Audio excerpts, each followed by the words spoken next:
Welcome back to the EU Challenger League playoffs. It's semi-finals day. You can see it right there in front of you. That is the first best of three we are tucking into here today. It is Hellraisers versus Deathrow. My name's Ian Chambers. I'm rejoined once again on the desk. I feel like I was really cutting you guys off as you were trying to pick your EU CL All-Stars of all time, but that was good fun. I'm sure we can revisit that later on down the line, but let's get into this. Let's initially talk about Hellraisers. I know we touched on them a little bit earlier on. Last week they got the win, but it wasn't how they wanted to. Is this a chance for them to sort of eliminate some of their doubts? Yeah, I think this is time for Hellraisers to show us why they are expected favourites. You know, last week was a difficult game. I think anyone going up against Helios, I think no matter what caliber you're in, you know, you could be in tier 1, you'll still have an issue with that side. So we'll give them, I suppose, the benefit of the doubt, but they need to go in and prove the doubters wrong today. And that's it. It's all about proving those doubters wrong, because there's going to be some doubters out there. You know, you go up against that Helios side, it's going to be a difficult one to really get convincing opinions off the back of it. I don't think we've really seen Hellraisers yet. I'm going to be honest. I think they've got a chance now to go into a game that they actually can throw a bit of prep and a bit of work into.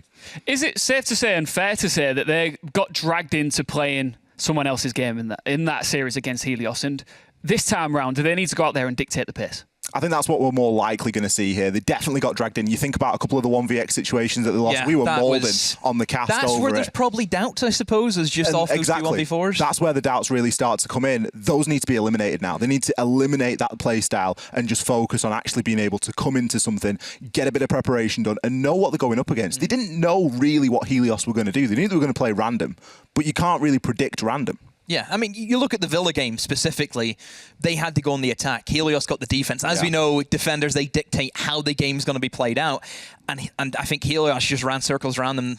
I think Hellraisers, who's got a little bit too tunnel-visioned into doing one specific thing, but Helios were doing about 20 different things at once. Big win here would get a lot of people talking, would it? Let's move on now to Deathrow. Ollie, this team, again, you know, have had a lot of time to prep for this semi-final here. I think we're all excited to see what they've learnt from the quarters. Absolutely. You know, we build that quarterfinal game they played against Viperio as the closest and most well-matched game that we've seen so far. And I stand by that. And I think that now coming into this, there's another chance for Deathrow to kind of start getting in amongst that conversation and to cement themselves as a real big favourite in this race, because we need to start finding them now, and they're really in contention for that spot. Yeah, Demo, are you sold on them yet? Because I know we've had a couple of chats here and there, you know, off camera, and I don't think you were fully sold on them in that Viperio series. And the Russians, they're very tough. Yeah, I think Hellraisers, this will be a much better fight for Deathrow. I think if you look at Deathrow and who they were up against, you know, 86, still a very new side. You have to keep that in mind. Still, the experience, you know, 86 are still trying to find that, of course, throughout the course of their season.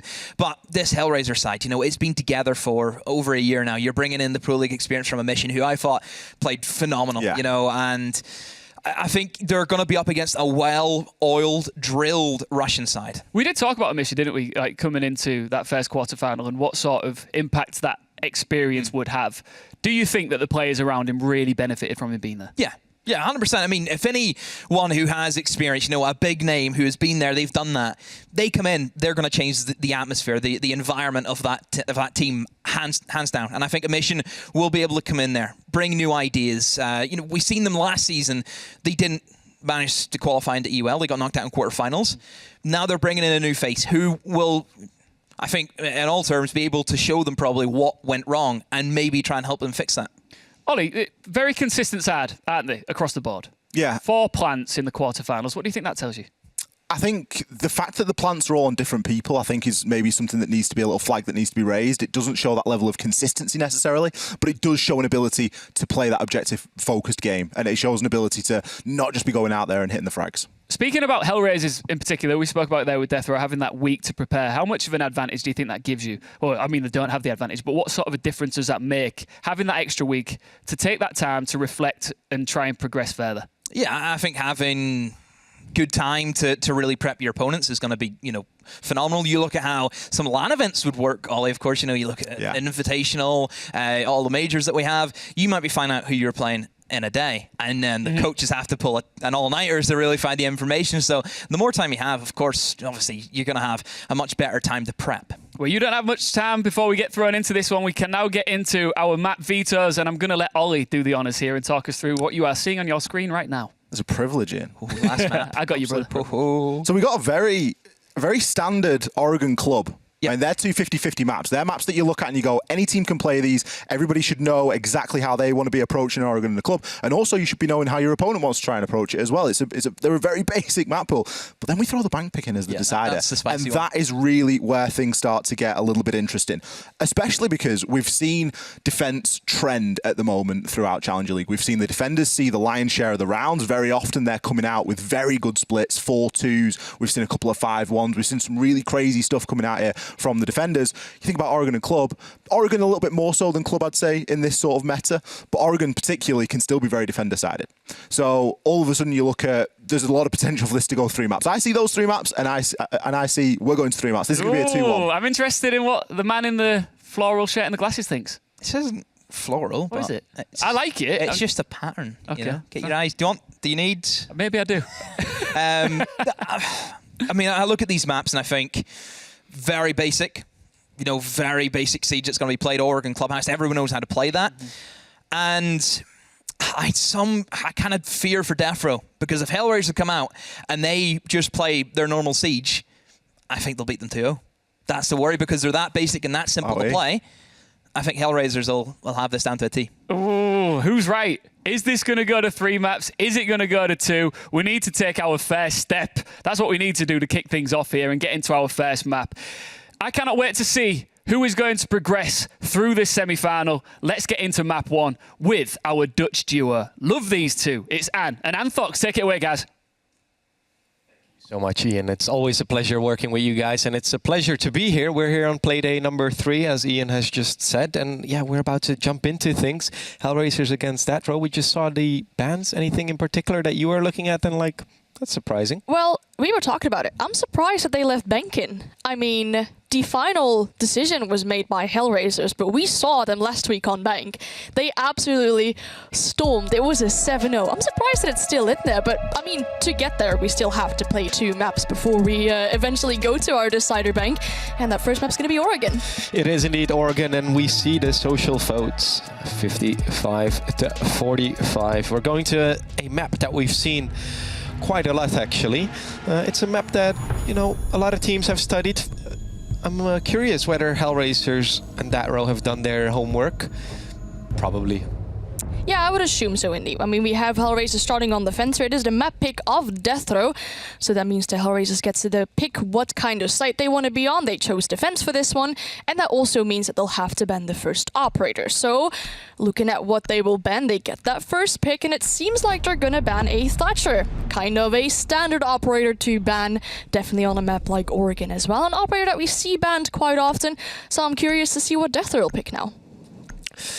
Yeah, it's Thatcher that gets banned, and the second ban is a Hibana. That means one of the Heart Breachers is off the board, meaning that, for example, opening the hatches will be just slightly more challenging. Of course, you can always bring a Maverick, an Ace, and a Termite, because those are being left open. And let's not forget, Anne, a lot of operators with a lot of Heart Breach gadgets. Yeah, exactly. For example, Buck with those 2 Heart Breaching gadgets, indeed.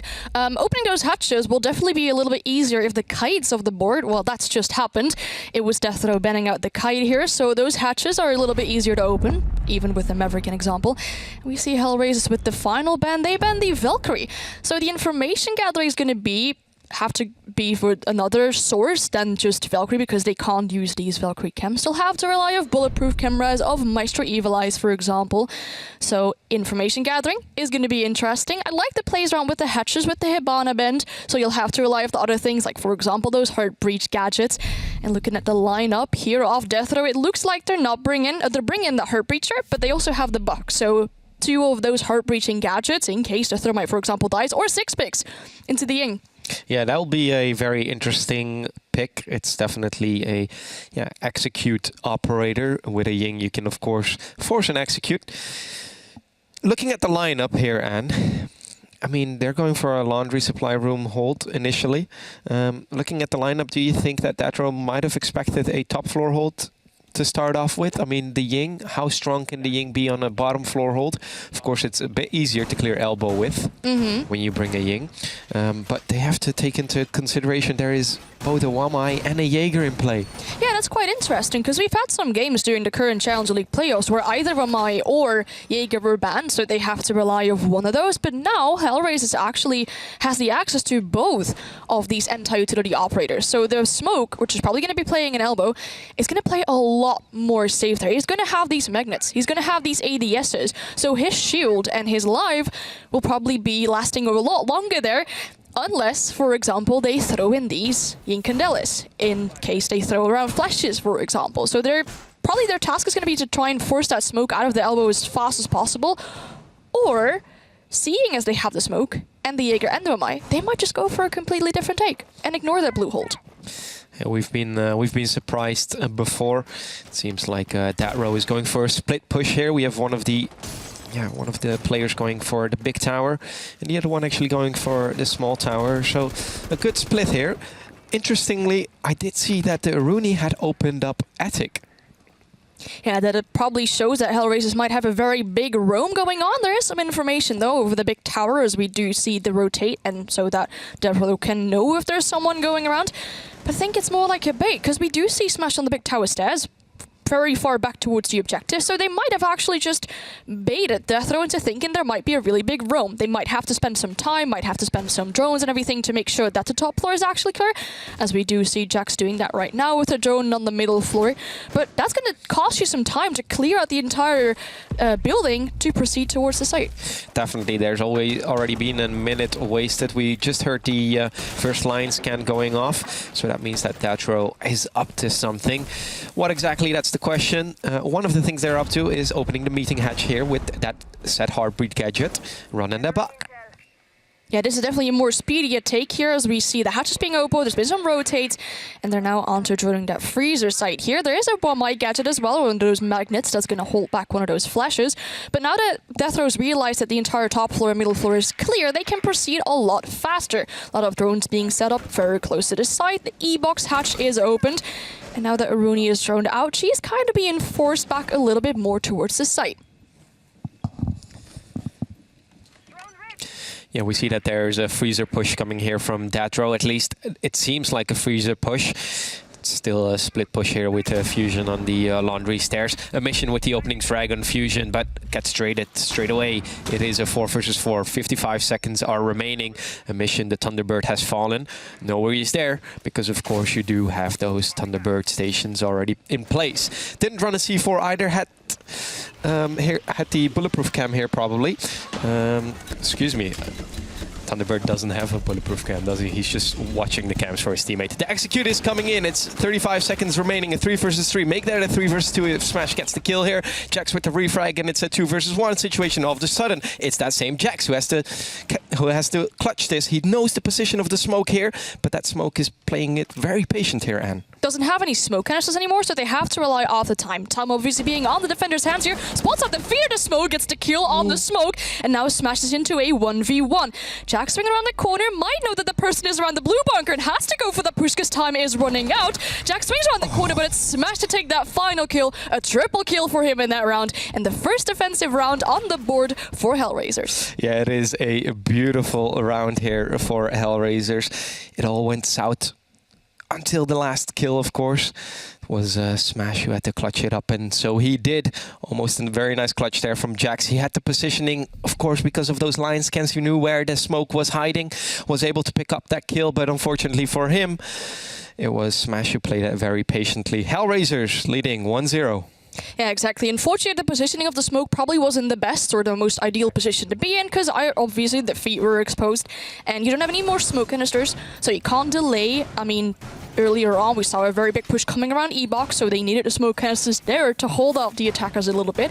I saw that they were trying to hold like a cross onto Freezer because they may have had some information that Jax was actually around Freezer, but unfortunately their smoke wasn't in the most advantageous positioning, so he lost that gunfight there. But the first round for Hellraisers on the board does mean that they have to go to another site, and their site pick will be Kids Dorms. Yeah, so we see here the setup coming up, and we already saw that both hatches, both in the meeting and in the attic, have been opened. We also see that some reinforcements are being placed here near the kitchen dining. That means that they'll probably have a heavier roam or offside hold, something that we've seen earlier as well. 6 grenades are being brought, and as well as 6 heart breach gadgets. Yeah, the overlay sometimes shows wrong things, but now they're 4 grenades, and I do like the fact that they have this set up downstairs, because if you have 4 grenades in the hands of Deathrow, you might want to use these from underneath. There are quite a few spots on the site, especially in kids' dorms, where you can use those grenades from underneath. A smoke that isn't watching, you can catch him off guard, but Fusion catches Smash off guard as well, as he's able to pick up that opening kill here. Doesn't have that much HP remaining still, but has those 2 nades, which he can do a lot of damage from underneath. But look at that, he's already on top of the main stairs. Yeah, I was just checking if you're sharp, and then you are. It is indeed only 2 sets of nades being brought. We see that Adriano is opening the attic right here, has one of those heart breach gadgets to do so. He's now waiting for some intel from his teammate. They do have to watch out though, because there is a Jaeger on the roam.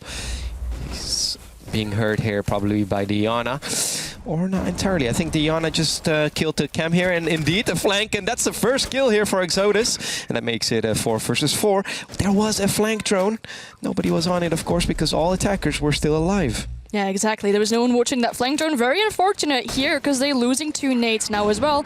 Fusion only has 1 left, and they're also worried about a flank downstairs. I mean, the Jaeger just shot the drone and was going off somewhere downstairs in the laundry, and now they might be worried that he's coming back up on those main stairs. Smoke still playing around the kids' dorms. There isn't really a threat of nades coming from downstairs, but Exodus is looking to go up that main stairs, where quite a few players of Deathrow actually are. See the Buck definitely going in another position, but that's the Jaeger losing the gunfight to Fusion, who was already on lower HP. Yeah, Fusion with his 2nd kill of the round, and we see the execute coming out here. It's Neox who's throwing his Candelas and trying to flash the operators, but he just walks into sight with the diffuser. That's not the play. It's a 2 versus 3 situation. Make that a 2 versus 2. A beautiful shot there from the smoke. And it's Jax, once again, one of the last alive operators. Has to find a pick here, but the diffuser is nowhere to be found. It is dropped by one of the operators. It is here the smoke who gets the kill on Fusion. Jax, once again, in a 1 versus 2. Is it the same operators? It is the same operators he's fighting, but not the same player. It's a mission this time instead of Smash on the Aruni. It's a 1 versus 1 situation. Jax was able to pick off one of the kills.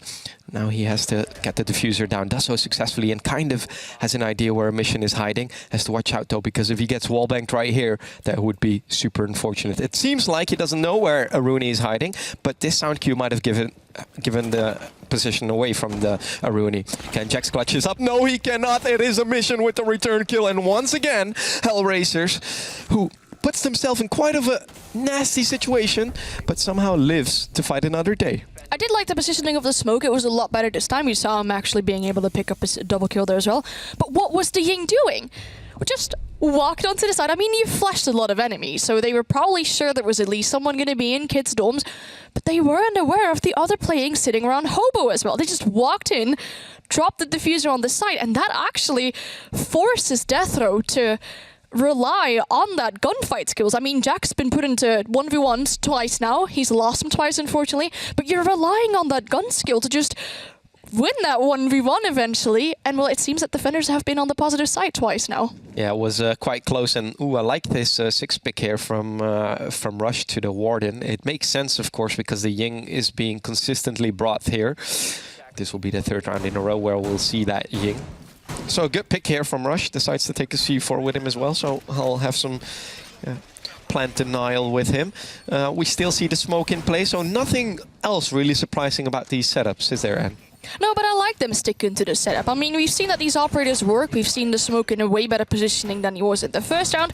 So that definitely worked out. I mean, there's quite some area denial or plant denial that you have in the hands of the smoke. Unfortunate for Hellraiser that Smash died very early into that last round. You saw them initiating a flank, but it wasn't really that successful. I wonder what Hellraiser is going to do now, because if you defend meeting, ideally you'd want to hold on to Attic for as long as possible. We see the Warden now there. Might be that they're just putting him there so he will have a lot of utility to work against, for example, the Yings and the Candelas and everything coming in there. But ideally they want to hold on to this top floor, because if you have that hatch control, you can force all the defenders out of meeting. Definitely. definitely. It is indeed a setup where they try to at least hold the top floor. It seems like they've reinforced off Attic. They've opened that same hatch. And let's not forget that the hatch in meeting itself can also be destructed for a late C4 toss, for example. It is here Deathrow who are still looking for their first round. Twice they've been quite close when Jax had to clutch it up. But unfortunately for him, he kept losing the 1v1s. Nothing he can do about it, of course. Oh, Flayers knows there's a drone around security here, but Deathrow is making their way into the building. They've already taken control over that bathroom side, a little bit towards kitchen as well. And the players of Hellraisers are just waiting. I saw two of them above, obviously trying to hold onto the attic take, because 3 players of Deathrow are onto the master bedroom balcony. And now the Jaeger might feel some kind of pressure. Obviously wants to hold into the top floor for as long as possible. But Fusion here with a nade might do a lot of damage onto the smoke, and the smoke gets killed. That is not the one you want to have for the entry death at all. No, that's a very spicy nade right there. And indeed, a very expensive operator to lose here.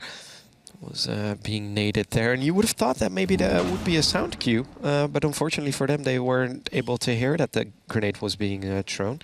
We see that the Jaeger here is playing it very carefully, and maybe that's also a good thing because there are 3 operators, 3 persons looking for him. Yeah, I like what Smash is doing now, because Smash is carefully checking if lobby is clear, might go for a flank up on those main stairs. And if you haven't drawn that out, if you haven't checked it as Deathrow being, you might not fully be aware of someone coming up those main stairs. Jax, however, is aware of that. He's holding that line of sight, and Smash knows that he has to be careful. They want to make sure that they waste some time longer, but the Jaeger's kind of stuck in a position there, as well as the Warden. They're opening up a lot of lines of sight, but the Warden should be getting killed immediately. Rika's going down, however, by Exodus, and it is Rush to pick up another kill. Exodus immediately trying to rush as well, so we're back to a 2v2. Yeah, once again, a trade fest, and once again, it's Jax that is one of the last alive. Smash is going for a very interesting rotate here, and he has all the time to do so, you would think, but a mission has been down, so they know exactly where the last operator is. They say, you know what, guys, let's just take sight here. It is the Ying that's going to try and get the diffuser down, and yeah, Smash's position has been revealed. Is trying to go for a desperation call, seeing if he can see any feet under the drone hole, but he doesn't, and that means that we're in a 2-1 score line. The positive thing for Hellraisers, obviously, is that they can go to a different site now. I mean, they've had their rotation. 2 of the rounds they won. That means that they can go back to Laundry if they wanted. That's what they'll be doing as well. And I liked Hellraisers' initial setup. They had that one person above trying to waste some time by shooting drones, falling back just a little bit after you're getting droned. But it ended up not being enough, because there were too many people from Deathrow above to just force out those players there. We had the Warden above trying to just hold back players. But there was no real utility used against that one. It was just pure gun power to get him out of there. And that's when they had the top floor. And then if you are Smash and you just go run out, I mean, all the attackers know where you are. And if you want to go back to the site, there are a lot of barricades. It isn't as easy to do as you are, for example, in a Rooney, which Hellraisers is no longer bringing. They're now switching to the Mozzie. Yeah, that's an interesting pick. It might have to do with the last round where, you know, there was quite some heavy drone presence on that top floor. There was quite some pressure on that top floor as well. So it could make sense here. And maybe they are going for a little bit of a more aggressive type of roam. We see a mission here. He's on the top floor. He's prepping some windows. He's also putting some Mozzie passes down. So yeah, definitely expecting them to go for a top sweep, which, if we remember the first round, they kind of did, right? They swept from the top floor, checking if everything was okay. And that was because of those Aruni rotates in Attic. That kind of gave, you know, gave Deathrow the impression that somebody might be on that top floor roaming. This time, however, there is actually somebody on that top floor, and that's a mission. I do like that change, because this forces Deathrow to make sure that everything is clear, but then when you're trying to make sure that everything is clear, you have those Mozzie pests that will capture your drone. There's more information for the defenders, which they have to rely on, for example, now that they don't have the Valkyrie, for instance. So Rika's is above, Smash is very close to him on that big tower stairs, and Rush is somewhere located on the middle floor. No, he's downstairs, actually. So the players of Deathrow, they can advance into getting that map control quite quickly, and they are making sure that upstairs is clear. But however, a mission is sitting in the trophy. Fusion shoots one of those Mozzie pests, and it's actually being droned in by one of his teammates in order to send or to take away a mission there, but he's getting pressured quite a lot from multiple sides right now. Yeah, and he's now being officially droned. There was a drone right behind him, so they know his location. And it's a fight till you die pretty much here for a mission, and he knows that. He's just wasting time. He's wasted a minute already so far. It's a minute and 20 seconds almost. He does get down here by Reikos and will be finished off, and that means it's a 5 versus 4 situation. Actually make that a 5 versus 3, because somehow the Jaeger has also died. Yeah, it's not too bad to have your Jaeger fight. You might want to have, for example, your smoke longer alive, but now that these two roamers have fallen, there'll be more pressure onto that smoke to just hold off that site control, or just use your smoke canisters later on into the round for area denial or pren denial. But now that Smash has fallen as well, it's looking like a very bad situation for Hellraisers. 2 of their defenders against 5 of the attackers that are still remaining. 1 minute and 10 seconds on the board, so they have quite some time to just carefully drone everything out and make sure their execute goes well. Yeah, we see that Rush is trying to find a pick here. Does get some intel that there's a cam there in Freezer, but is it really worth trying to chase that cam while you have half of the players of Deathrow about to come down that Freezer? That's the question. C4 is being wasted right here. Don't think he had the intel anymore, and we see that Deathrow is going for a rotate actually. Very smart here, and because they know that there's one of the players in Freezer, but they have to watch out because that same player is trying to rotate up, and unfortunately for him it doesn't work. It's a 1 versus 5 situation. He needs to ace clutch here, the smoke, knows where the Lion is, does get the first pick, then knows that there's a second player, gets the second pick, but unfortunately for him, his dream is being ended here by Adriano, who picks up the slacks. 2-2 scoreline, and we got a game. Exactly. It feels like Deathrow is kind of waking up. Well, they had a kind of rough start to this game. They lost the first 2 rounds. But now we're back to a 2-2 split. Any rounds that they could pull out further would be ideal after your attacking round on Oregon. I mean, to keep in mind, it is Deathrow's pick, so they must feel comfortable on this map. But I like how they're sticking with the same lineup. Even though it didn't really work in the first 2 rounds, they just like, oh, those last 2 rounds, that worked out for us. The utility, we're using it correctly. We're setting up our drones and we're holding these flanks. Maybe later on, first 2 rounds, it didn't go that well. But Flares is picking off the smoke. I mean, in the last one, we did see that he didn't even end up using his utility because all of his roamers around him died. So they might want to switch this up and think like, oh, we might not be that relying onto the smoke canisters. We might actually want to have something once again against that Ying. Yeah, it could be, you know, we could argue whether that's the right pick, because so far I haven't really seen Warden in a situation where he was able to use his gadget to counter those Candelas. In the last 2 rounds, we haven't really seen those Candelas being used. We saw it being used once, and Ying just running onto site and dying. And apart from that, is that really the right call? I've seen the smoke being used in a way better method than the Warden here, so I'm curious whether this will pay off, Anne.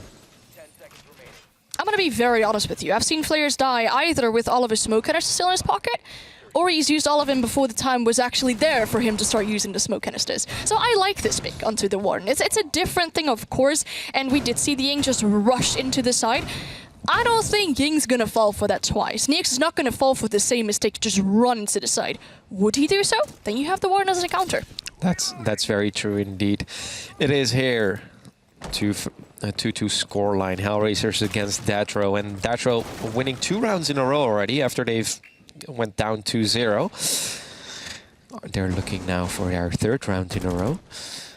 And if Deathrow wins these 2 next rounds and they finish the first half 4-2, what are the odds of Hellraisers still bringing it back?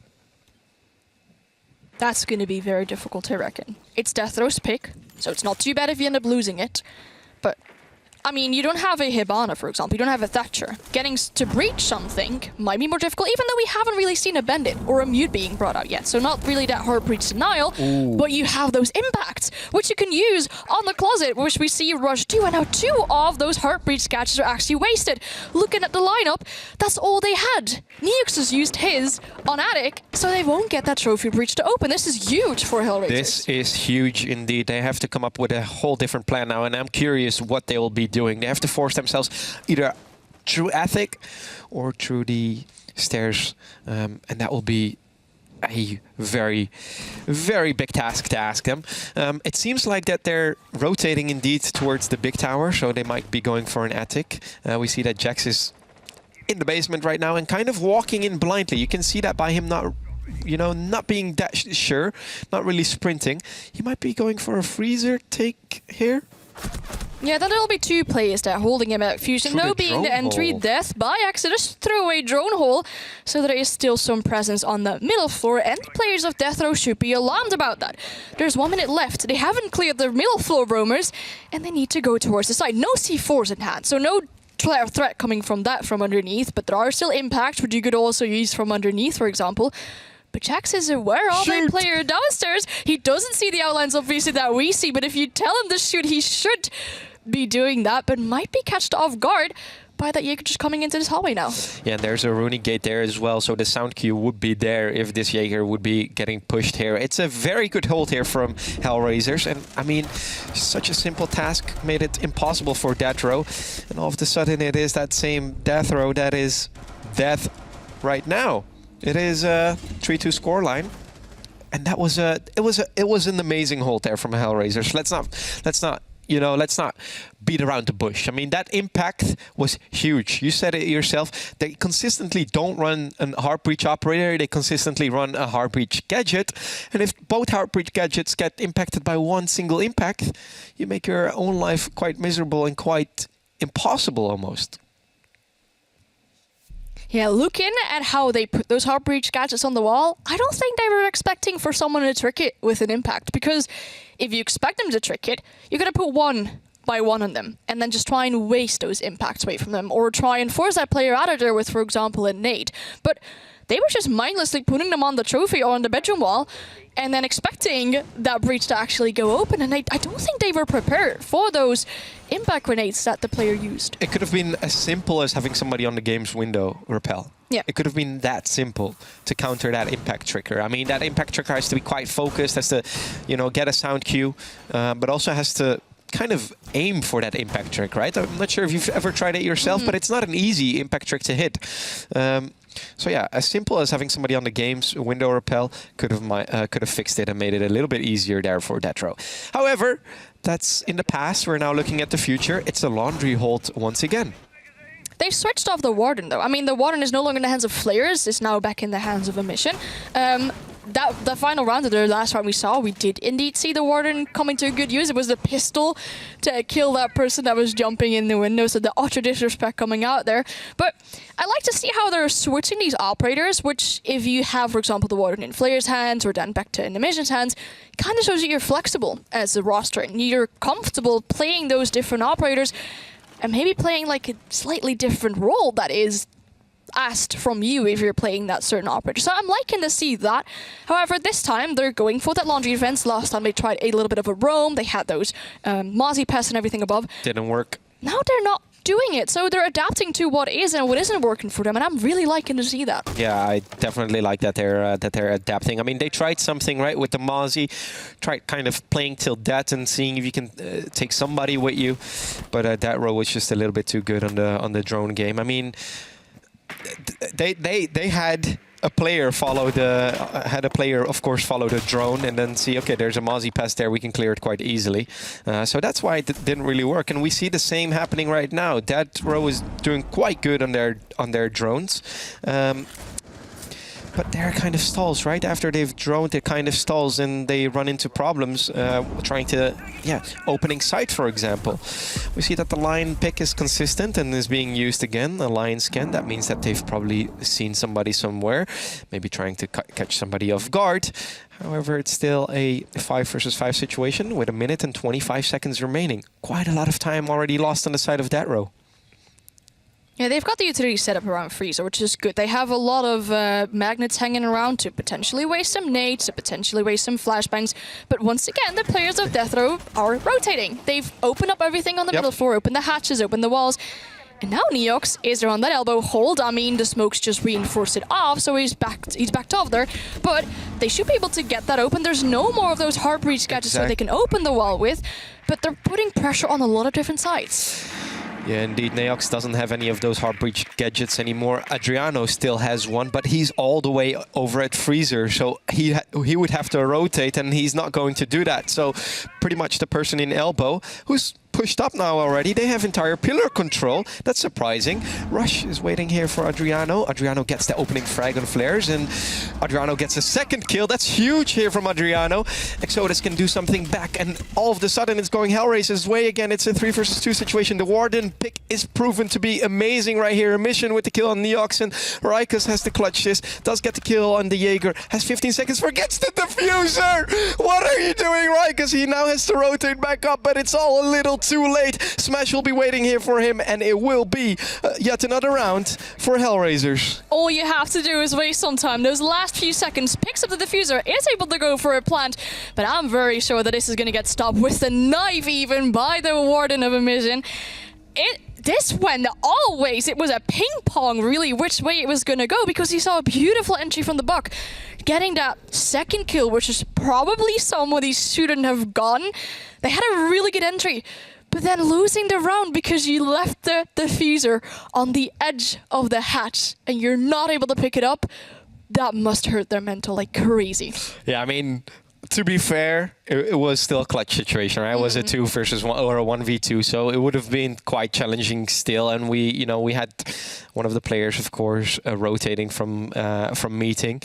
So it would have still been challenging. Oh, I thought we were going to see a glass pick there, but we're not. What we do see is a Clash being 6-pick to a Mira, and we also see the Finca being played. Let's not forget that it was the halfway point, so we see completely different lineups now that Hellraisers gets the attack and Deathrow gets the defend. An interesting setup here. Playing a Mira, knowing that you can't keep that hatch closed. No, but what I like is we're seeing some heart-breaching denial or information denial, which one of you prefer, in the hands of the mute. So those mirror windows, if you're able to keep this hatch closed, for example, you're going to be able to play around those mirror windows for a lot longer. The first time they were actually seeing this... They opened the hatch, so they're going for a meeting hold probably. Yeah, because they reinforced attic, so this will be a very interesting hold. Well, then I'm curious where they're going to put those mirror windows. I see one's going to go into the direction of Freezer, for example. One might be going Nobody is on site. They could literally rush this. They could rush this mirror right now. I'm curious what they'll be doing. I think they've all spawned towards the small tower. Yeah, that's quite a few of them are. If they had the intel here, and they could have rushed it. Interesting hold that we're seeing here from Deathrow. Those mirror windows, yeah. It's Hellraisers who are quite quick here. They're still setting up, and no, don't go on your drone. Pre-play C4 there. They were still setting up on the side of Deathrow. They still are setting up on the side of Deathrow. That is a mirror on a soft wall as well. Interesting. Hey, it's the Rainbow Six Siege Challenger League, and we see interesting things here. I mean, they're using the utility to clear out these things here, but I think they could have been a lot faster to actually clear those roamers out that were still trying to do their setup. I mean, Adriana gets pushed back now on the freeze stairs, but is Raikus still on top floor, holding that top main window, expecting someone to go for that full-on top clear, but then they have that C4 still pre-placed as well. So if the player proceeds to walk into Kit's domes, they might actually find that C4. They are spotting it out now, though, so they might be able to do something about it. But Rush is still on the top floor, and Jax feels a little bit more pressured now. This very extended roam is being dealt with quite well by Hellraisers. I kind of like it because they're wasting a lot of time, you know. You're putting your opponents, you're putting Hellraisers in a position that they don't really know how to attack, and now they've wasted a tremendous amount of time. If you calculate it, if you weren't doing a roam like this, around this time point, you would be opening the meeting hatch. So it's not a crazy thing that they're doing this. A majority of the players have now rotated back to site, I thought, but there's still a Jax in meeting. Yes, and looking at the replicator, misdroned. He's misdroned. They misspotted him with the Ana replicator, so Jax could go crazy if he ends up being in that position for a little bit longer. Just has to wait out, has to have that trigger discipline, as all the players of Deathrow are now walking into meeting. If he's able to stand up at the right time and use the SMG-11 to his full extent, he could go crazy, but the players are just ignoring him. Yeah, well, they don't know that he's there. They're going for a laundry stairs push, and they'll see a mirror window there shortly. Smash is about to die. He has to die, right? Surely Smash will die here, right? Jax, you know that there's a player there. You hear him. Is it time to get up? Yes, it is time to get up. Smash dies. 30 seconds remaining, and Jax rotates back to site. Yeah, indeed. Now Exodus has to drop on this hatch as well, but there's still so many lines aside that the defenders have. Fusion with one, Giano with one as well. And that leaves Hellraisers in a 2v5 situation. All these beautiful cross lines aside are being held by the defenders, and not a lot of utility or drones anymore for the attackers. Flayers though with 1 kill onto Fusion. Adriano on low HP as well, but the time is running out. 6 seconds left to play. Shotgun in hand as well. Neox with one, Adriano with the last one. And that is the round for the defenders. Yeah, we shouldn't have doubted that hold. That was a great hold. Definitely a great hold there from Deathrow. And tell me, was it a great hold by Deathrow, or was it poor executing and information gathering by Hellraisers? I mean, we did see some missed drones. We did we saw some sloppy mistakes there from Hellraisers. But let's be honest, Anne. You come into you come into Zulu pretty much, and you see one of the Banshee devices there. You have no idea what's going on. You see an Aruni gate. You're like, what's going on, guys? Yeah. So interesting, but amazing hold. It won't work a second time though. No. So this is a one-off, because now if people do their homework, they'll be like, you know what, just rush the hell out of blue here and just go onto site. Yeah, I doubt Smash is going to die a second time by just someone laying in the middle of a meeting and just holding the line of sight onto the hatch. It kind of was like a bait on there as well. I definitely like that. They had the hatch open, like you said. They had a very big roam. And then there was this player, I mean, with a minute remaining, still prone in meeting. Not that good of a drone coming out from Hellraisers, because they misspotted him twice with the replicator as well. But now we're going to go to a different site. They're not going to kids' dorms. They're going to kitchen and dining, a site that we haven't seen before, because it was Hellraisers to go for kitchen and meeting. So this will probably bring out a different side hold, a different take that we could see from Hellraisers as well. Are they going to go for that small tower take, like they usually do? And the interesting part here is, Anne, it's their second defense round. So this is their preferred secondary site, whereas for others, usually it is the top floor, the kids' dorms. They are playing it like they're kind of protecting kids' dorms. I mean, they've reinforced off the attic walls towards kid dorms. So they're definitely going to try and hold the top floor. So what we're seeing here, and from Deathrow, is that they're playing a lot of defensive rounds, pretty much off-site, right? They're trying to hold a different side of the map, a different choke point of the map, to kind of maybe retake after a while or rotate back to site. So it's a trend that we see here going on from Deathrow, and it's the question whether Hellraisers will be able to capitalize on that trend. I hope they have some better drone work this time. I mean, they banned the Valkyrie themselves, so they don't have to worry about all these Velcoms and everything spawning them. But they were misdroning their operators quite a few times. I saw some drones in the very first seconds of the round already being on the top floor whilst the players were still in spawn. I mean, good luck trying to drone someone in there, because there won't be a follow-up to that drone. A lot of players on drones right now, so they are trying to get that information, but Jax again is getting misdroned. There was a drone coming around. It was Rikers actually getting misdroned. My bad. There was a drone coming around. Didn't go into kids' dorms, so I'm certain that the Jaeger, they don't know the positioning of the Jaeger there. No, it's they're playing the zero as well, and they had one of the zero camps actually in the attic wall towards kids. So they might have seen the Jaeger here, but he is being pushed right now. Finka has rotated to the big window. Might be a good take here. Rikers is getting, quite a lot of pressure on his shoulders right now. Only a minute and 10 seconds remaining. We still have an Aruni on the bottom floor. And what's going on? It's once again Hellraisers that has no clue how to attack these interesting holds. My goodness, Jaeger got away with a slither of HP. How is Rikers alive? I don't know, but it was the perfect timing to drop there. As now, you kind of give the control in the hands of Hellraisers, but there's only a minute left to play. Fusion lurking on the top of these laundry stairs, going for a potential take into Zulu or anything, but Jax is there as well. What is going to be the next step of Hellraisers? They have the top floor control, have no breach whatsoever, so they need to force themselves down a hatch or just through a hallway, but the time is running out. Yeah, I think it'll be time for a Hail Mary soon here, because only 30 seconds remaining. We see the Heart Breacher here with the diffuser pretty much all by himself, right? He gets killed. He was in a sandwich situation because Fusion was also behind him. The diffuser is nowhere to be seen for Hellraisers, and now they just have to try and get the frags. It is 18 seconds remaining, and if Hellraisers still pulls this off somehow, it would be a miracle. Exactly. Now they have only 2 players left on their side. It is a mission with 1 of the kills, though. However, there's another down, and immediately getting refract, so it's back to a 1v1. Fusion against Emission. Emission on a little bit lower HP, but he's downstairs. The defender is downstairs, just wasting a lot of time. There is no more time left for these attackers. They invested so much time trying to get the Jaeger out there above. And for what was it? The Jaeger to drop with a slither of HP, not even getting that kill onto the roamer. I'm sad to see the drones not really being used to the full extent. They're somewhat getting that information, but the Jaeger's still able to live and just run around above quite long. I mean, this is not looking good for Hellraisers. And it's 4-4. We got a game on our hands, I can tell you that. It's tense. I like it. We got a game on our hands, and you know what I'm really liking here from Deathrow is just their defenses. Their defenses that we haven't seen to this extent before. They're doing so good on the time wasting. They're doing amazing on the time wasting, and you know what? Next to the time wasting, they still have somebody on the bottom floor just chilling, not doing anything for 2.5 minutes, and then in those last 30 seconds, making such crucial kills. It is an amazing hold here from Deathrow, and I'm curious to see what they've got in their strat book for this hold, because this is usually the secondary bomb site for a lot of teams, sometimes even the primary bomb site. And I see a kid's hatch being reinforced here with a Goyo shield on top.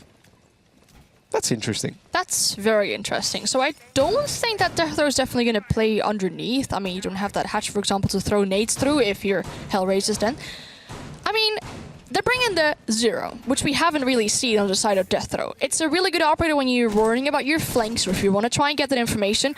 Are they really getting the information to the top level? No. Are they constantly getting flanked? No. Are they having trouble trying to like find all these rumors and spot them out? Yes. I would want them to see, like, bring a Jackal, or like Deathrow did, bring a Lion, for example. I think that could definitely help Hellraisers try and push these defenders a little bit more and try and deal with that roam quicker, because it's taken them so long. They're losing their drones. I mean, last round they had like 3 of them left before they went for a side execute. It's taken them really long, and now they're trying to go for the downstairs stake. I mean, there are nades which you can do a lot of damage with from downstairs, but I would like them to pick a little bit of a different operators, like a little lineup. Yeah, definitely it is here. Still Hellraisers that's looking for their first offense win. So far they were only successful on the defenses. And it's an even-Steven game right now for 4-4 score. And once again, a missed drone, and I can see you getting frustrated. Yeah, I'm just waving my hands around. I mean, it's just so unfortunate. You're misdroning and Rikus just gets to completely relocalize. Drops the hatch, is once again on the bottom floor where the side is on the top floor. So they're going to waste even more time trying to just hold off control in any form of shape in the hands of Hellraisers. They're now trying to drone the side. Are they just going to go for a full-on side take? I mean, drones are, there's definitely less. There's 3 left still. We have half the round spent. This is not looking good. Bring a Nomad. No, it's not necessarily the flanks that they're getting caught off by, is it? No, They're but just at least you know that somebody's offside and you can lock them up. Who also gets locked up is Smash. He gets killed here, and that means that the Finka is off the board. A very important operator to have late in the round, because you can, of course, cost your teammates who haven't taken any damage just yet to get a little bit more of HP. It is, once again, Hellraisers struggling to find a plan of action here. Looks like Emission is struggling to get that breach as well. They're constantly bringing out the mute. I'd definitely like to see then some kind of breach denial. Fusion though on the middle of the site, and once again time is running out. Rush is downstairs with no real help from any of his teammates coming out, but I don't think a breach from Trophy is going on. There's maybe a breach in Attic, but that's it really. And all the defenders have to do is wait. Fusion, however, gets picked off by Exodus. That brings us back to a even man count 4-4, but time is running out. All the defenders have to do is wait. There's not a lot of side control in the hands of Hellraisers. C4 off the board with that pick on Fusion. It is, however, Jackstad also gets another kill, and that's on Rush. The 3 versus 4 situation, 12 seconds remaining. Jax gets the kill on Exodus, and it will be quite... I was going to say it's a lost cause here. It is when Jax gets the kill with the pocket shotgun, and it is, once again, the round going to the defenders. So we're seeing a full-on successful side rotate coming out from Deathrow, whereas in the first 3 rounds we didn't see that one from Hellraisers. So if you're looking at a stronger start, then Deathrow is definitely having one. They're coming back from a 4-2 split in their disadvantage, and they've now brought it back to a 4-5. So they're now up 1 round, and looking at the lineup from Hellraisers, they keep on bringing those same operators. I would love for them to bring another operator with more like the global utility, maybe like a Dokkaebi or a Lion. They're bringing the Florist now. I think that's a very interesting pick, because how much utility have we really seen being brought out from Deathrow? Not really a smoke with shields that they have to deal with. I mean, maybe the Goyo shields, because they're bringing them now once again, and I imagine they must have one around the blue elbow, for example, to hold control on there longer. But is it really utility denial that they're struggling with? No, not at all, actually. I have a hot take here, Anne. Okay. Take a Jackal. That's what I said last round. Take a Jackal, or right? a Lion. I mean, we saw Deathrow bring a Lion quite a few times as well. Exactly. Just take something to deal with those lurkers, because that's what they're dealing with here. Or Go full onto the site. onto the site. Last time they were defending Laundry, they had one person on site, it was the Mirror. Yep. And everyone else was roaming. Yep. You could shake off this defense if you just run onto the side, but is it looking like Hellraiser's going to do that? Not really, and what it also doesn't look like is that Deathrow has a similar setup as that first Laundry hold. They are bringing the Mirror once again. They're playing the Mirror towards blue here, it seems like. I think they're waiting. That's quite smart, and he still has 2 Mirror windows in his pocket. Kind of waiting to dictate where the push is coming from, and then putting down your Mirror windows. And that just shows that these guys are not ranked players. It's confidence as well. It definitely is. You're adapting onto what someone else is doing, and you know that you won't get rushed. I mean, they're not feeling that they are getting rushed. And like we talked about, for example, a switch of attackers, but a switch of play style could definitely work against roamers as well, because once again, they are going for this roam clear. I already count 3 of the drones being lost on the side of Hellraisers. A lot of attackers on the drones, however. Do I see someone straight up running after those drones? Not really. I mean, that could counter getting missed as well. Rush dying now as well. It's Jax to pick up that first kill. So now your buck is at the board, which is those Heartbreach gadgets, which is drones and everything. They're losing that very early on to the round. Oh no, Hellraisers. You're in trouble. You're definitely in trouble here. It's a 4 versus 5 situation. Only 1 minute and 35 seconds remaining, and you've lost your soft destruct. Next to that, you just lost your Flores as well. So that's quite some utility denial. It is now a 3 versus 5 situation, and Hellraisers is scrambling, and I'm predicting something. Tactical timeout after this. I mean, at this point, they might even have to, right? You're looking at a map point. It is Deathrow's map pick, so that's okay to lose a map that isn't your map pick, but ideally, you'd want to set up strong. You want to make sure this isn't overtime, for example. So what can they do now in a 3 versus 5 situation to still win this round? Go for a Hail Mary?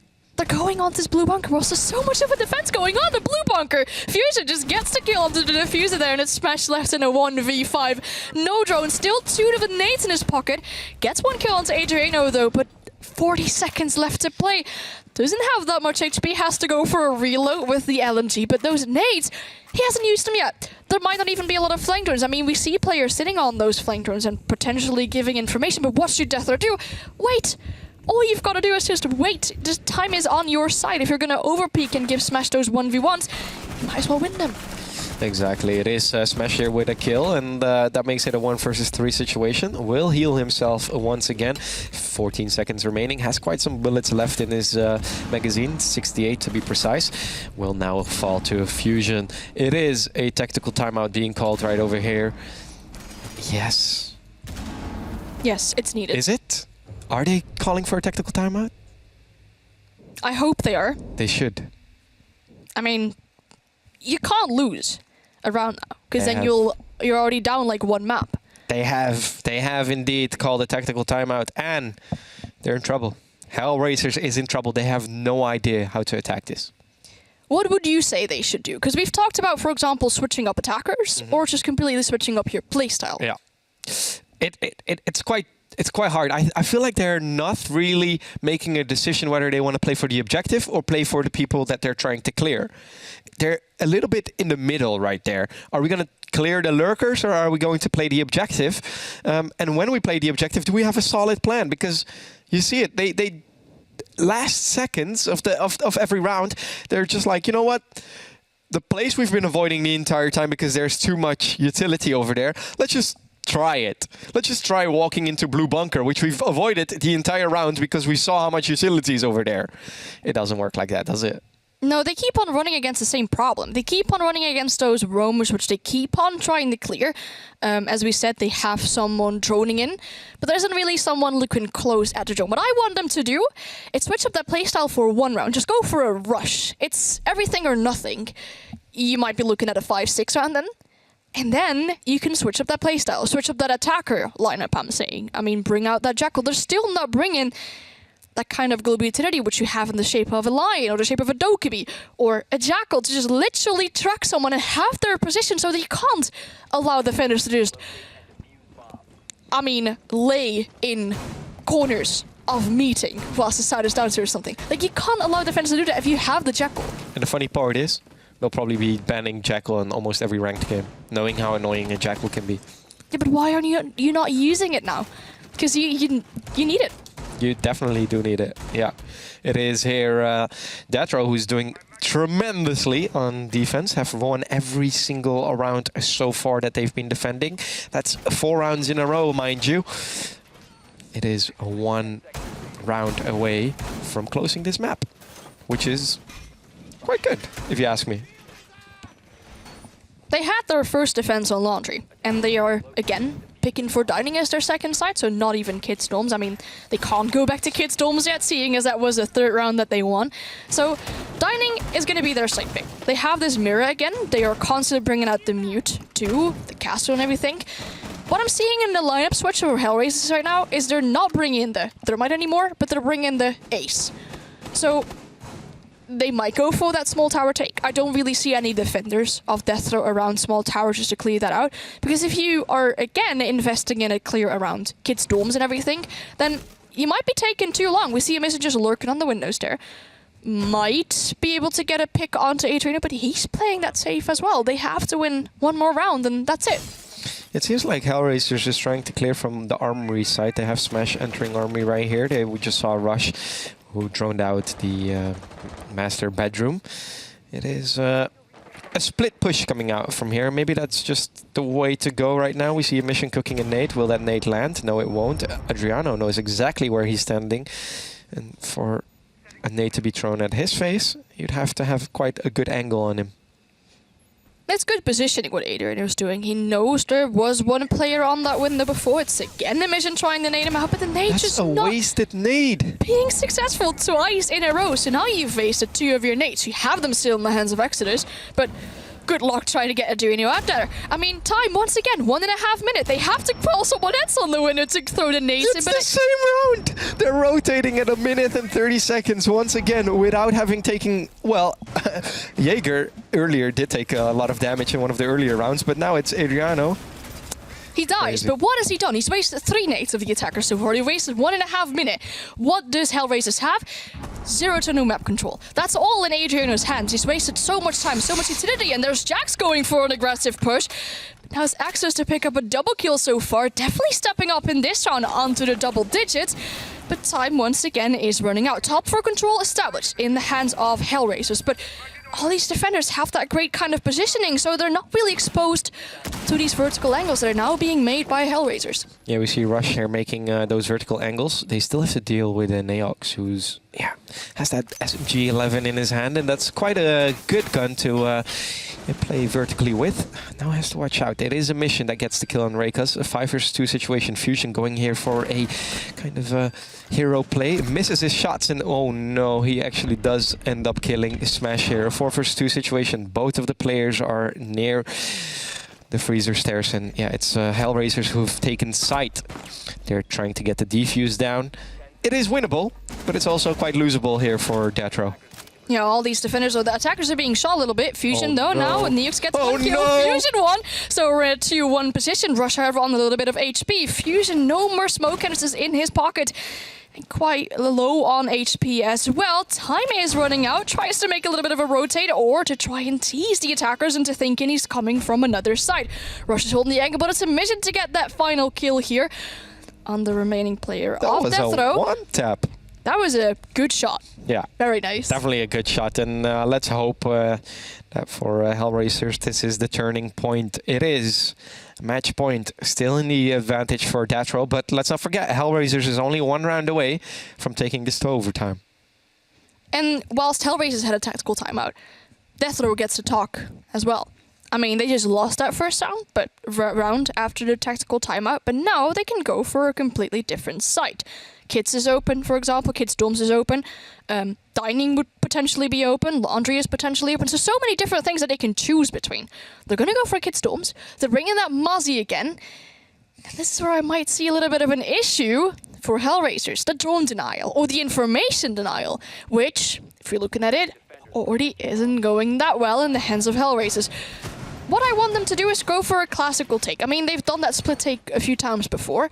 Just go for the breach around Master, try and get that sorted out, try and potentially go for a take from Attic as well, but don't make it too fancy with going for an entire room clear and everything. Are there a lot of C4s that you have to worry about? One in the hands of Fusion. Just one. If they're gonna play downstairs, you have to make sure that Fusion can't throw a C4. That's all. There's not really any vertical or roam that you should be scared about. Yeah, I find it interesting that the Mozzie decides to take barbed wire here. In combination with the Jaeger, of course, so that's quite some barb. We do see a interesting setup once again here from Deathrow, something that we're kind of used to by now. Even though that we're used to it, it still warms my heart. It's still quite amazing. It is a 5-6 scoreline, still in the advantage of Deathrow. And is Hellraisers finally going for that rush that we want them to? Doesn't look like it, does it? No, it doesn't. They're again starting to throw. And I mean, looking at the Deathrow, right? Rykus might not be having the game of his life. We saw this before where it took him some time to like warm up to get those frags and really step up in the later game. So that might still be happening. I mean, this map still isn't over yet. Adreno might use that shotgun to just sit in closet and be an annoyance. It doesn't have the C4, has the bulletproof. So more information that they don't have because that Valkyrie is banned, for example. But again, Hellraisers are trying to go for a roam clear. Are there a lot of roamers on the side of Deathrow? Not really. So that could give them this final opportunity or this chance to get that roam clear done very easily, very quickly, use those nades and everything from below that they have. But if there is no roam going on, they should get that roam clear done ASAP. They definitely should. There's already 1 minute and 20 seconds that have passed, and Rush is clearing the kitchen right here. What's going on, Anne? Tell us, enlighten us. But why are you downstairs at the Heart Breacher? Why do you have the diffuser downstairs? Trying to open that hatch. Yeah, but it's electrified. Yeah. It's not electrified. It looked like it was electrified. That was muted. I'm blind. There's a mute jammer on that. That mute jammer has been cleared right now. They're going to open that hatch. So interesting. I'm curious what they've got cooking. I think they just want to hold the person that's playing, is going to be playing in kits quite off. It is now a mission with the opening kill on Rykus. Rykus really not having the game of his life right here. Fusion has been hiding in T3 this entire time, has been spotted on a drone. No so, because you just saw that light of that drone blink. It is 55 seconds remaining. Hellraisers is still wary of that roamer, but now has to watch out because that same roamer might be here in the freezer about to come up. It's looking like a little bit of a split push because a few players have rotated to the big window now. Flair's also on the games window. He's making sure there's at least a few punches in that Casperberg. And Emission losing a lot of HP. They're immediately calling in one of those Finka heals. However, he's spotting someone on top main. It's Axis with the kill as well as Flair's in the diffuser is going down. It's Rush onto the side, gets it down as well, but AJNO picks up one onto Smash, gets refragged immediately. So we find Neox in a 1v4. It just doesn't work. Hellraisers bring this to overtime. Were we expecting that during their attack in half? No, but they're coming back. This might be that momentum that they're now finally taking in their side, as you were calling out earlier as well. Definitely. It is overtime here, and that will be a very interesting thing to see, and rightly so. Deathrow calls for a tactical timeout here. And going from winning 4 rounds in a row to losing 2. It's okay to lose too. I mean, you might want to stop it here. So I definitely see why that tactical call-out's coming. And I'm liking to see that. I mean, you have overtime now, so it literally could be gone within a few seconds. Also, correct me if I'm wrong, but wasn't this the first round where Hellraisers actually was able to do something with those grenades from underneath whilst they were trying to go for that room clear? With the vertical nades, and let's so to say. I mean, those vertical nades were quite spicy. Yeah, but was it... Correct me if I'm wrong, it was the first time they were able to do something with it. Yes, because they played quite on site on the side of Deathrow. You had one roamer in T3. Mm-hmm. So, I mean, you know, with them being on site, I think Hellraisers did really well on droning it and kind of sensing where somebody might be. So, I like those nades, yeah. They got 1 kill out of it and kind of had pushed somebody out of their position. So, it was quite good, right? Yeah, the second one was just off where one of the other players looked Exactly. above. So, yeah. A little bit worrying maybe that Hellraisers has to start an attack again now? Or is it not? Are you convinced that these 2 rounds were enough to pull momentum to their side? Hellraisers is feeling it. They're like, let's pick a glass. A glass. Ooh. We're going to see a glass here. Interesting. That's spicy. Yeah, Glass isn't necessarily a meta operator. No. But where are we going to see him? I mean, the potential is there for smoke. Is that a rush? That you have the glass on on Overwatch? But where would you have the Glass? Where would you want them to Maybe be? in Blue Bunk? Kind of like smoking off, Blue Bunk site and then somebody peeking. I mean, where else would you play the glass? You can't play the glass in Freezer. You can't play you can't play the glass on Laundry Stairs. I mean... Meeting hatch? Well, you gonna walk? Are you gonna look down with a? No, because then you'll have to keep on moving. Exactly. And the ability won't be used to its full potential because you have to sit still in order for it to work. Deathrow is going for outlines. that. Deathrow is going for that similar setup that we saw them the first time on Laundry winning. So that means only 1 player on site. That means only 1 player on site, Anne. If they're reading it correctly, they could go for that rush. I mean, there is a player around. Neox has to watch both mirror windows. Yo, guys, hear me out. Rush. You're asking for them to listen to you, but I don't think they are in fact listening to you. Me neither. Very interesting to see where the Glass is going to be used by Exodus, though, with the opening pick onto Fusion. That's Gioruni off the board, and that's quite early into the round, which could give a good potential for Hellraiser to go on further. The drone once again maybe misspotting right, because now is fully blinded. So that could mean that Smash is pushing up, but there's also someone in meeting that they have to be worried about. Yeah, it's the same Jax, and I don't think he can pull that off a second time, that what he did earlier. We see that Hellraisers is putting some, quite some speed behind their attack. After a minute, they've already cleared the big tower, and they've now also taken attic control. Jax, however, should be quite safe here, because he still has his mood chummers to help him. However, is he alone? No, he's not. There's still an Adriano, who's currently in Zulu. Has to watch out, though, because there's an mission outside of main entrance door, holding an angle. And let me tell you one thing. What we know about a mission, he's a patient man. He doesn't mind waiting, especially not when he gets the intel that there is somebody in Zulu. Oh no, Jax is about to rotate, does so successfully, does take a lot of damage though, but it is time to go back to site, and they realize that on the side of Deathrow. Just as I said that, Jax goes upstairs. He doesn't realize it. He's low on HP, so you're going to either pull over hero play or you're going to die and waste some time. He has a C4 and everything in hands as well. They have to be worried about those pests, but it looked like Smash was just able to drive past that pest without it affecting his drone that much. Adriano has a drone, and they don't know that on the side. A mission and Jax in a Mexican standoff here, but Jax says, you know what? let me take my eggs and run away, as I would say.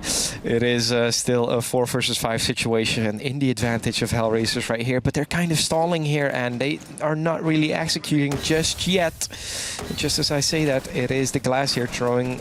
They probably don't know. He doesn't know, because why would they take a glass? Mira didn't know, and rightfully so. And it's the glass with the hero play. He gets 1 kill, but Jax all of a sudden with a return frag, and that same glass is going down. It's a 3 versus 3 situation. 15 seconds remaining. Adriano gets the kill. Rush all by himself. And it's impossible right here. Jax throws a funny C4, but all of a sudden it goes downhill. And the defenders pull this off. That took really long. I'm not sure if you're looking at the attackers, but Riker spent more than half of that round on his drone. To then push in Blue Bunker. I like to see these kind of different picks. Half the round I was wondering, what are they gonna do with the glass? Like, why? What's his plan, right? I saw him on the drone constantly, so there wasn't really a clear idea of where he was going to. But initially he pushed in the Blue Bunker, got that first 2 kills. I mean, he was able to push on further, almost got picked up by the Finka as well, but it wasn't enough. It wasn't enough to just have that collapse onto the side, allow the players of Hellraise to just walk on, because they kept on dying. Perfect read here, by the way. They brought the Monty, they revealed the Monty. They didn't reveal a Ying, but they still 6-pick to a Warden. So they kind of had a gut feeling, right? But what I'm wondering, Anne, did that glass not shoot the entire round until he killed that Mira? Because why would that Mira stay in that corner when there's a smoke right in front of you? You know, you would only do that if you think that there's no glass on their side. Because by doing that, you kind of pick off your enemies off guard. And he just sat there in a corner waiting for that glass to headshot him. I mean, you have the Siege Fanatics, right, that can just determine what kind of operator is getting damaged by how they're screaming. Yeah. You can have those Siege Fanatics that know who is shooting Yeah. by the sound of the gun. But if you don't shoot, Exactly. if you don't shoot, then they never know that you brought the glass. So that glass had literally time to line up the shot and get a headshot because that Mira was just chilling. Who's not chilling currently is Hellraisers, because they've just lost a round after winning 2 in a row. And now they have to defend. Something that they did quite so successfully before the first split, because they won 4 of their 6 defenses. So now it's the question, does Deathrow know how to attack just as they know how to defend? Ooh, Smash playing very aggressive there. Might see the player on the white window as well, and gets that opening pick onto Fusion. Fusion's been the opening death quite a few times now. Now they won't have the nades, nor the ability to easily rotate with the sledgehammer and everything he's got in his hand. So now Deathrow already finding themselves on the back foot very early into this round. Rikus is sent into Big Tower to potentially clear any roam or just push on further. But Exodus is still chilling in the kitchen, could potentially get pushed from both sides. Reset the Yanis, pushing him, does a lot of damage onto Rikus, but not enough to get that final kill there. Rikus moved back at the wrong timing there, as it was the Jaeger swinging into his gunfight. But he's just being able to sit there a little bit longer, whilst the players of Deathrow aren't putting enough pressure onto him to get him gone there. And now he's got a really good line of sight to someone pushing in the kitchen. Yeah, juicy. Very juicy. And you see that Jax isn't getting any of the information that he wants. He knows that there's still a Jaeger there, but nobody's really droning that Jaeger. It seems like it, though. Curious why Rikus is not droning that Jaeger or using his utility to his Gemini replicator to do so.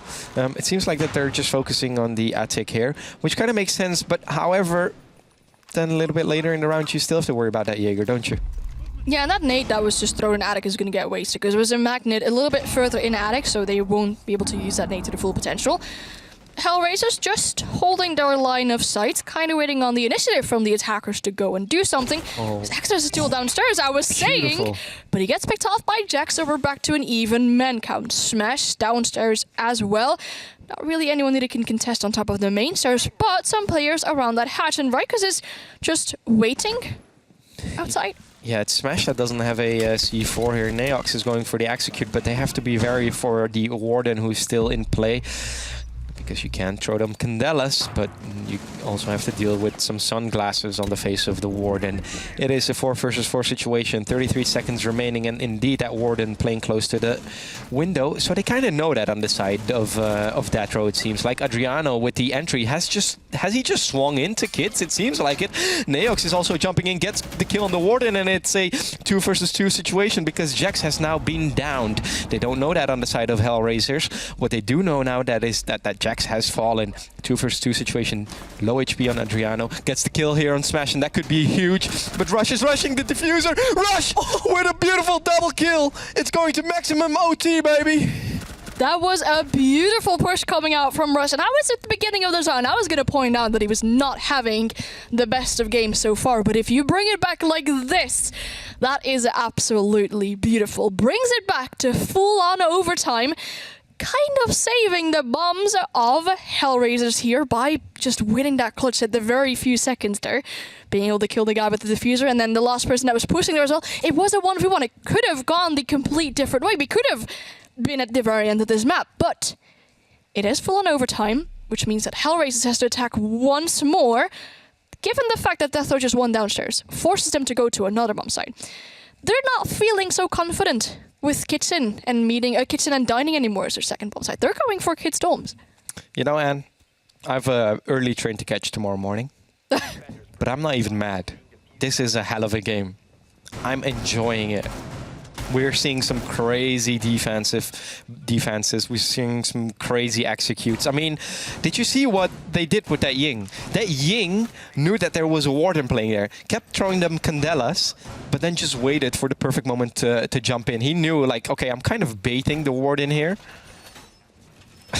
Amazing play, but unfortunately it did not work out there for Deathrow. Same Deathrow who can now defend again, and if we look at the statistics of the past few rounds, that's kind of where they shine, isn't it? It definitely looks like that indeed. They keep on bringing that mirror. Might go for a lot of utility invested in downstairs, as there are quite a few walls reinforced and everything downstairs. They might put some mirrors there, or have some defenders playing that. But this is a mirror facing meeting. They're switching it up, because we saw earlier that they had that hatch reinforced in Kids. And now they have actually opened that. So they're playing a very interesting hold here. And they're just switching things up. Don't we love switching things up? They're keeping it spicy. We love it, don't we? Yeah, but I wonder why. The initial push from Hellraisers kept on coming from Small Tower. So next push is Dining, then on to Kitchen. You're going to be very exposed if you're looking at a mirror window that's facing meeting. It's It can go either way. Honestly, they brought a Twitch, which is an amazing counter pick, by the way. Bringing that Twitch, knowing that Deathrow keeps bringing that mirror. One of the mirror windows now has fallen. Yeah, you see Ryka's, he's frustrated. He's like, man, why didn't I just watch that drone hole? Second mirror window fallen. Your utility here has been quite useless by now. You also die. Perfect clear here from Hellraisers. Just as I say that, Adriano gets the refrag and Smash. That means that the Ying is off the board, and that's one of the execute operators. Pretty much the only execute operators that's now off the board. Jax still roaming, still being a pest, still being annoying here for Hellraisers. The question is, do they know where Jax is? Jax already on 15 kills, mind you. The fact that Smash has fallen, he's watching a mission now. He's not watching any flame drones whatsoever. I mean, the real players of Deathrow still on the roam. Nukes also be trying to be an annoyance on the top of the main stairs, but why are you not watching a flame drone? Why are you not watching any drones here, Smash? Just watching. It could be a spectator bug, of course. I mean, let's give him the benefit of the doubt. We see an interesting angle here, all the way from Big Tower, of course, to the Armory stairs. Could prove to be, you know, quite some pain. It's Jax now who is playing near that Armory. However, Flores has fallen, and it means no more Twitch drone in play. The mission trying to get a nade kill, but it doesn't work. It just doesn't work like that. You can keep throwing them blindly, but unfortunately, you know, Deathrow has learned from that. They're not playing on the default positions. They're trying to get the wall open here, but they're out of time, man. 25 seconds. It is, and there's, I mean, the last drone that was left in the hands of Emission now gets killed, so that leaves Hellraisers in a 2v4 situation. 1v4, I would say. Jax now picking up a double kill. Exodus finds himself with 1v4, gets 1 kill onto Jax, but time is running out. 10 seconds. It is, however, the last kill to be done here. First map goes in the way of Deathrow. It was their map pick, so nothing too worried to be about. Definitely not. I mean, it was a close match, right? So in the end of the day, Deathrow, I mean, Hellraisers did quite well. In that last round, Dan, you could just see that Hellraisers was a little bit, I wouldn't say confused, but they broke their own Selma with a nade. That's not something that you should do, right? I mean, you're playing as a team, so breaking your own teammate's utility and struggling against an amazing defense, it doesn't make it any easier, does it? No, unfortunately, I think we could say it was not necessarily the greatest of attacks coming out from Hellraisers here. However, it's not too bad to lose a map that isn't your own map pick. Looking at the 2 maps that are still to come, I'm not too worried for Hellraisers. They have their own map pick coming up. And if we get to the decider, it's Bank. Yes. Did you see the performance by Hellraisers before on Bank? Yeah, that was something to definitely mention. I mean, the games have been. This map has been quite close. So it could go either way on the second map. I'm just those defenses, chef's kiss. A really good defense coming out from Deathrow. For the next map, I'm also curious to see if we're going to see any attacker switches to, for example, in Nomad. I mean, it wasn't necessarily a lot of things they were getting punished from, but maybe some more utility to clear out these rumors and get that fast push going, because that's what we saw in the last rounds. They cleared those mirror windows. It was very quickly a push onto that mirror. They got refragged, but that was basically all the roam gone from Deathrow in that round. So they had their good start of the start of the round to go off with, but eventually it just didn't go their way. No, it didn't, unfortunately. I mean, I know you're a bit biased, right? Purple is your favorite color. When are we going to see that Jackal? It might be the operator that they need, but we're going to see a new map after this one, right? A map like Bank, if we go through the third map, Jackal definitely a good pick on that map, right? What's also a good pick is our lovely host and our lovely analyst. But before you get to see them, we're going to a small break. See you right there.